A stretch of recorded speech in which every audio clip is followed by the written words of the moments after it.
Man City got done in at home to Spurs. Shock result of the season by far. Yeah. Probably best performance of the season as well, arguably. For Spurs, yeah. Not for Man City. But isn't it weird? Like Ipswich's best performance of the season was against Spurs, and Spurs' best performance of their season was against Man City. Yeah, that's crazy. I saw a tweet that was that was pretty accurate, and it said Spurs must have the highest discrepancy between their floor and ceiling of any team in the Premier League. 100%. Yeah. 100. That's not even close. Yeah, they're so weird. They're class though. They're quality. Yeah. Okay. How bad was City? Or were they just not clear? Like Haaland's got 2 goals from 8 XG in his last few games. Yeah. You know how nuts that is? There were so many chances there where Vicario he would usually was good convert. as well. Vicario was very good. He's out now. He apparently broke his ankle for 60 minutes of the game. He played with a broken ankle. He's done for like minutes. 3 months or something. Wait, I did not see that. No, I don't think anyone knew, but he did a post yesterday being like he played 60 minutes with a broken ankle. How did he take goal kicks? I don't know. What collision? I've got no idea. Oh, I can't remember. That is crazy. It requires surgery, so it's pretty bad. Yeah. How the hell has he done that? No, I can't remember. I can't remember the incident in the game. I was trying to think of it earlier, but yeah, me neither. Maybe it's just a freak one. Like he's fallen over his ankle. Yeah, I can't remember anyone landing on him. But yeah, that's. He had a blinder of a game as well. Spurs are in. Yeah, apparently they're going to be in the market for a goalkeeper in January, which I think is a good move because Forster's a drop off and half, and the big stiff twat. Well, everyone thought, but prior to going into the game, apart from the Oracle, of course, everyone thought that their defence is weak. Got no. Well, Dragison's obviously centre back, but Ben Davies not centre back. Dragison played well. He played very well. Yeah. But now with no goalkeeper, are they going to struggle? No, I think apparently not. If Spurs, but Vicario's so good. Yeah, he is. But I think the difference between Spurs being like top 4 or not shouldn't just be a goalie. But also they're missing defenders as well. That's my point. Yeah, that's true. It's probably going to hurt them. Their play style doesn't necessarily rely that heavily on defending, though, in my opinion. Defending. No, I'm just trying. Do you know what I mean? Like when you think of the Spurs team, you think, oh, okay, fluid attacking play. They're going to try and outscore teams. But traditionally, they concede every game. Obviously, with Black Friday just around the corner, that is this Friday, the 29th. What's so special about Black Friday, Tom? It's payday. Yeah. Not for everyone. Well, yeah. For most people, it's payday. It's the last Friday of the month. And for that, we want you to buy our pitchside shirts.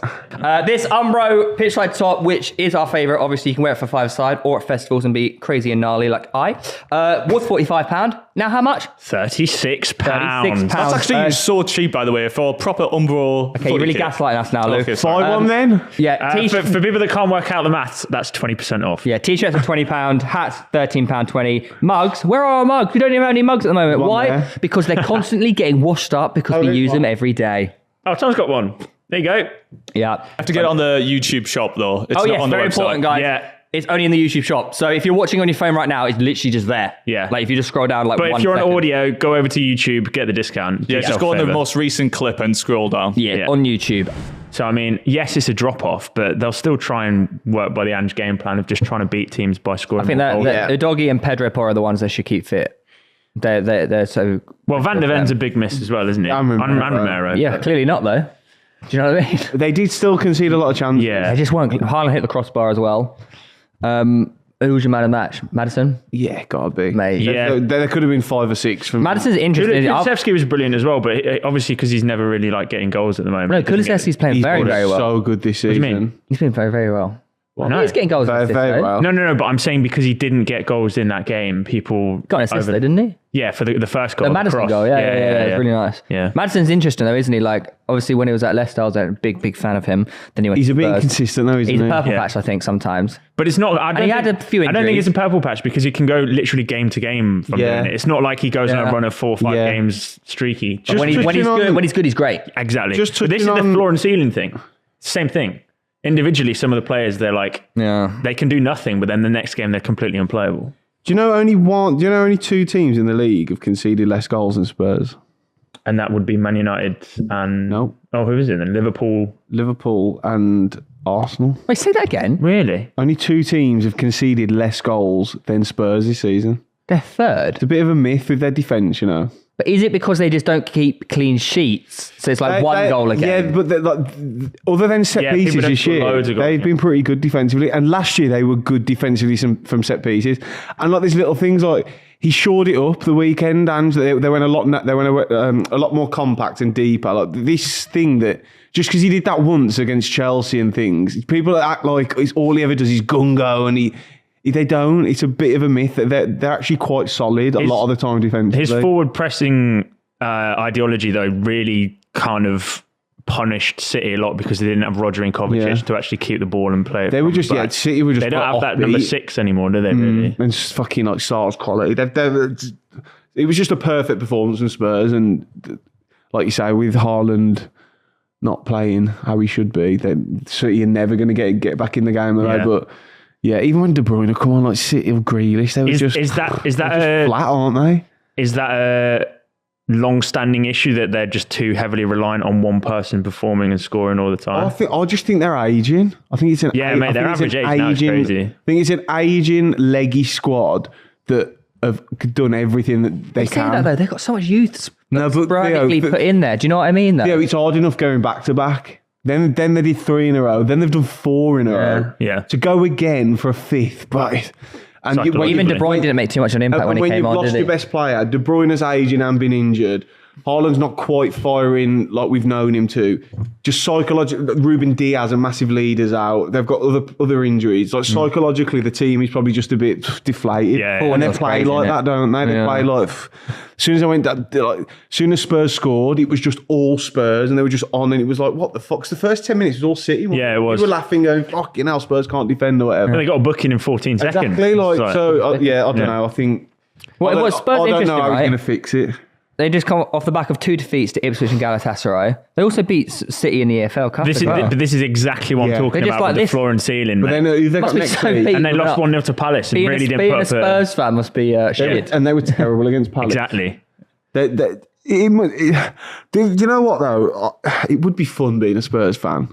Would it though? Yeah, because the inconsistency is so stressful. You'll always go into a game thinking you can win any game or lose. There's not. Exactly. The expectation that it's possible. Yeah, is that exciting as a fan? Like I said, I think they'll win a trophy this season. I really do, but they're fucking mental. But I love it, and I love the way he plays football. I love their squad and that. But they're going to need to go and buy players, I think, in January. What positions? Goalie. They need a goalie. Oh yeah. What other than that? You say players. So